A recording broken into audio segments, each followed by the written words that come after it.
और आइए अब आगे बढ़ते हुए बात करेंगे गुलाम नबी आजाद की। देश की सबसे पुरानी सियासी पार्टी यानी कांग्रेस पार्टी में करीब 50 सालों तक काम करने वाले गुलाम नबी आजाद ने अपनी सियासी यात्रा को लेकर एक किताब लिखी है जिसका नाम आजाद है। आखिर किताब लिखने के पीछे गुलाम नबी का क्या मकसद है, ये जानने के लिए हमने उनसे की है एक्सक्लूसिव बातचीत। जी हाँ, न्यूज नेशन संवाददाता मोहित राज दुबे ने खास बातचीत की है गुलाम नबी आजाद से। सुनिए उन्होंने क्या कहा।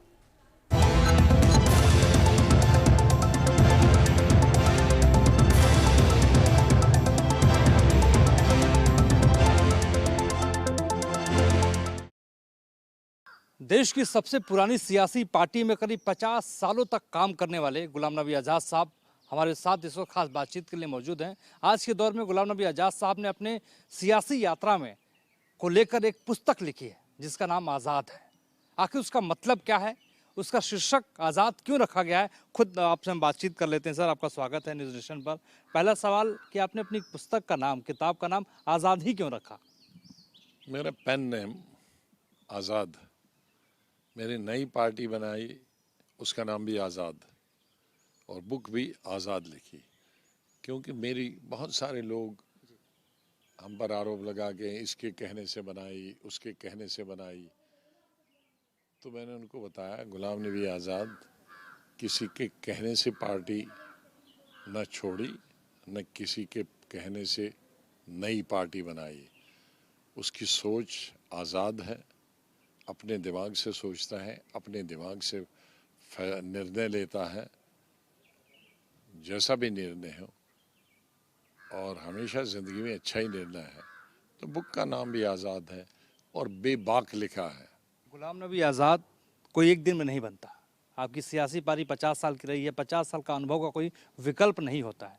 किसी भी अनुभव का, किसी भी फील्ड में, कोई कितनी बड़ी एजुकेशन हो, कितना बड़ा ज्ञान हासिल करे, बुकिश नॉलेज हासिल करे, कहीं अमेरिका, बरतानिया सब यूनिवर्सिटीज़ का नॉलेज हासिल करे, लेकिन अगर ज़मीन का नॉलेज नहीं होगा तो वो कामयाब नहीं हो सकता। आपने अपनी किताब में नरसिम्हा राव का जिक्र किया है, बाबरी ढांचे को लेकर भी आपने जिक्र किया है। बाबरी ढांचे को लेकर क्या आपका अनुभव रहा है? मैंने जिक्र किया है कि बाबरी जो ढांचा था वो शायद नमाज के हिसाब से इतने उसकी इम्पोर्टेंस न रही हो, लेकिन सेंटिमेंट होता। आज जैसे बहुत सारे लोग पूछते हैं कि जम्मू कश्मीर में लोग खुश हैं क्या आर्टिकल 370 से। मैंने कहा बिल्कुल नहीं खुश हैं। अरे उसमें तो सब खत्म हो गया, प्राइम मिनिस्टरशिप उसमें अब खत्म हो गई, राष्ट्रपति खत्म हो गया, सब कुछ सेंटर से चल रहा 50 साल में, 70 साल में। तो अब दफ्तर 370 में क्या था जो ख़त्म हो गया? मैं कहता बिल्कुल कुछ नहीं था, सब खत्म कर दिया था कांग्रेस के राज्यों में।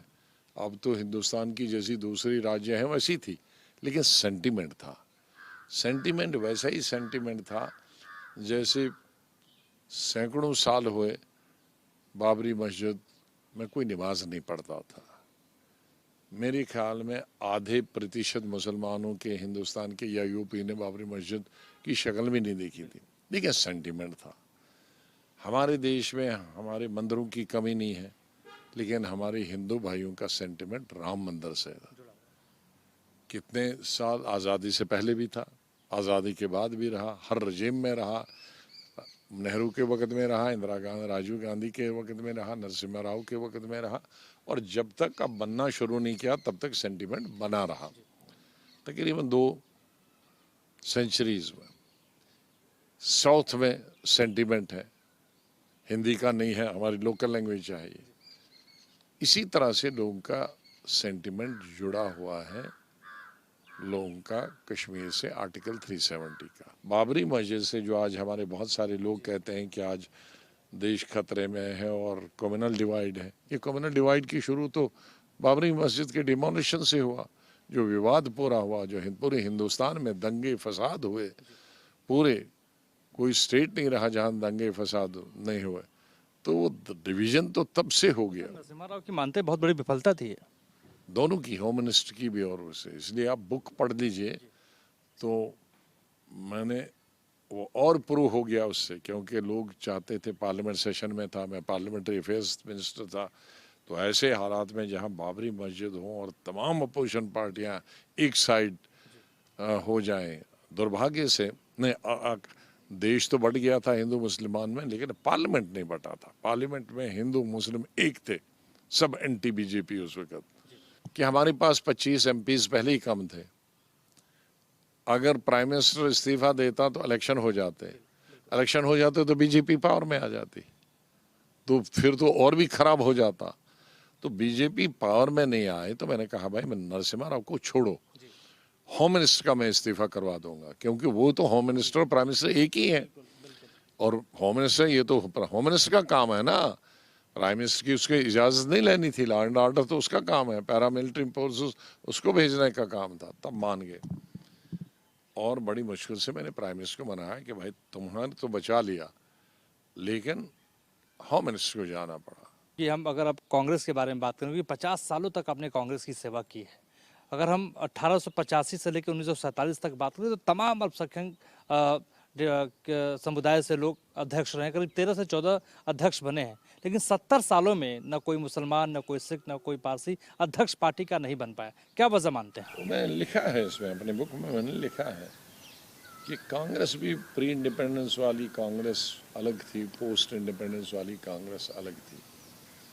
प्री इंडिपेंडेंस वाली कांग्रेस में वो एक जो सब समुदाय को, सब धर्मों को, सब जातियों को, सब रीजन को चलाने की क्षमता थी और या भावना थी, वो आज नहीं।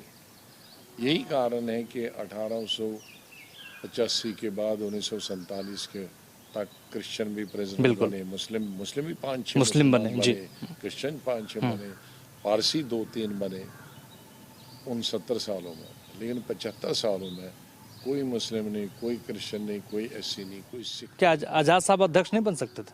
कोई भी बन सकता था। आप क्यों नहीं बने? हमारे 5-6 बन सकते थे, नहीं बनाने की इच्छा।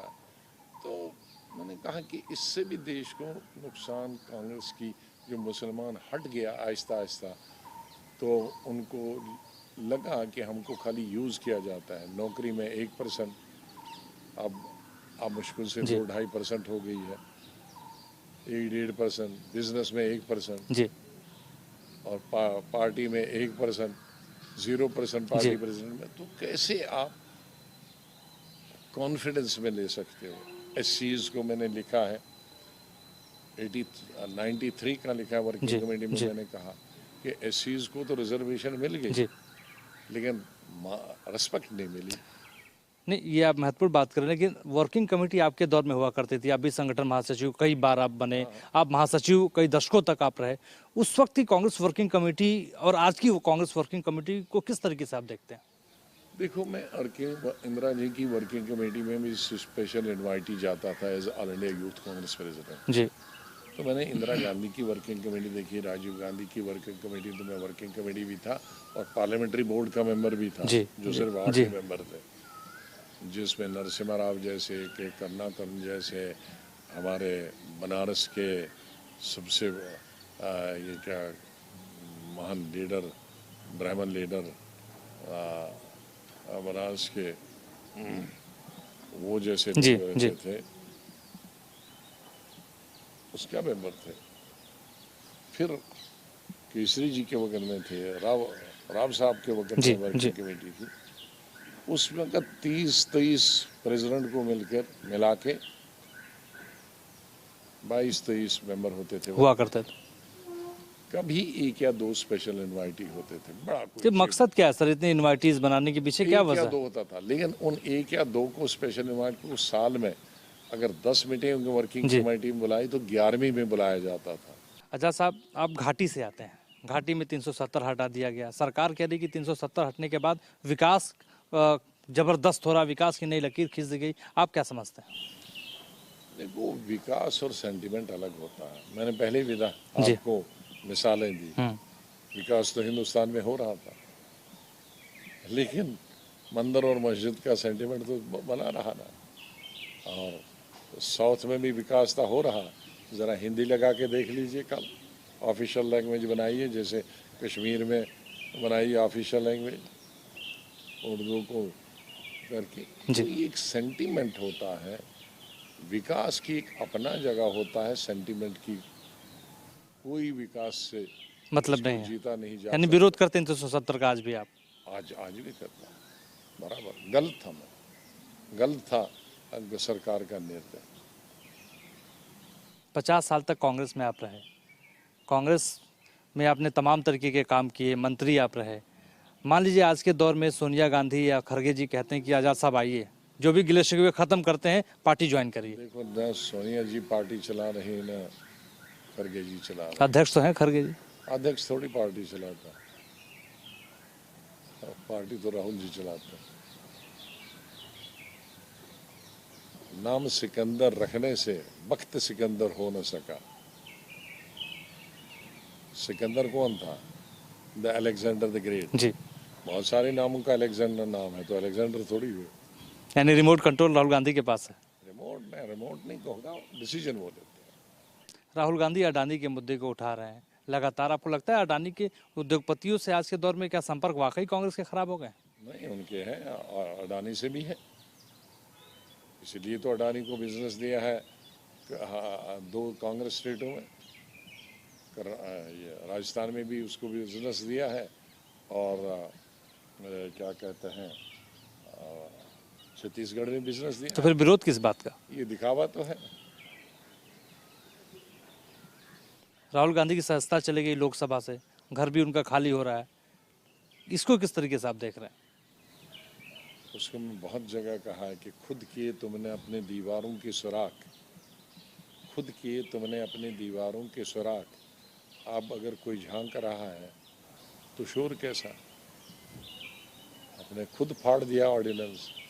राहुल जी गांधी की समझ में आज आया, हमारी समझ में 11 साल पहले आया था कि ये गलत है प्रोविजन, इसीलिए ऑर्डिनेंस लाया था।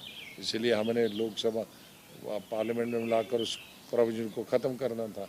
इसने कहा ये लॉ बहुत अच्छा है, रहना चाहिए, तो अच्छा है, तो आप क्यों शोर कर रहे हैं? लेकिन आपने उस वक्त विरोध क्यों नहीं किया अगर गलत था तो? अब प्राइम मिनिस्टर ने किया नहीं, दूसरे कैबिनेट ने किया नहीं, तो मैं अकेला क्यों तकलीफ है? मुझे अकेले क्या तकलीफ थी? लेकिन कलेक्टिव डिसीजन था, ये गलत है। आपको नहीं लगता है उस वक्त जो कैबिनेट थी वो कमजोर थी इसलिए कोई आवाज़ नहीं उठा पाए? उस कैबिनेट को क्यों दोष देते हो? उनको क्यों नहीं दोष देते हो कि इसने कैबिनेट का और राष्ट्रपति का अपमान किया था? आप सियासतदान हैं, 50 साल का आपका अनुभव है, आपको अगर हम व्यक्तिगत तौर पे आपको क्या लगता है, क्योंकि प्रधानमंत्री नरेंद्र मोदी का अपना ऑरा है, 10 साल से प्रधानमंत्री हैं, राहुल गांधी वाकई मुकाबला कर पाएंगे? मैं अगर कहूँगा कि मोदी जीत जाएगा, कहेंगे बीजेपी वाले हैं। मैं कहूँगा कांग्रेस जीत जाएगी, कहेंगे ये कांग्रेस ज्वाइन कर रहे हैं। कांग्रेसी सोच बहुत छोटी। जी, जब इलेक्शन हुए थे तो मुझे मीडिया ने जम्मू पूछा, हिमाचल और गुजरात, मैंने कहा हिमाचल कांग्रेस जीतेगी, गुजरात बीजेपी जीतेगी। जी, तो दोनों चीज़ों को मेरे खिलाफ इस्तेमाल किया। दूसरी किताब कब आ रही है आपकी? इलेक्शंस के, लोकसभा इलेक्शंस के बाद उसमें क्या होगा? उसमें हंगामा होगा। बहुत बहुत शुक्रिया सर हमसे बातचीत करने के लिए। गुलाम नबी आज़ाद साहब खास बातचीत हमसे कर रहे थे और जिस तरीके से बेबाक बोल इन्होंने रखे और जिस तरीके से आज़ाद इनका नाम है तो आज़ाद इनके ख्यालात भी हैं और बेबाकी से इन्होंने न्यूज़ नेशन से बातचीत की है। देखते रहिए लगातार न्यूज़ नेशन, खबरों का सिलसिला यहाँ कभी नहीं थमता। नमस्कार। और देखिए ये गुलाम नबी आजाद के साथ न्यूज नेशन के इंटरव्यू पर कांग्रेस ने बड़ा पलटवार किया है।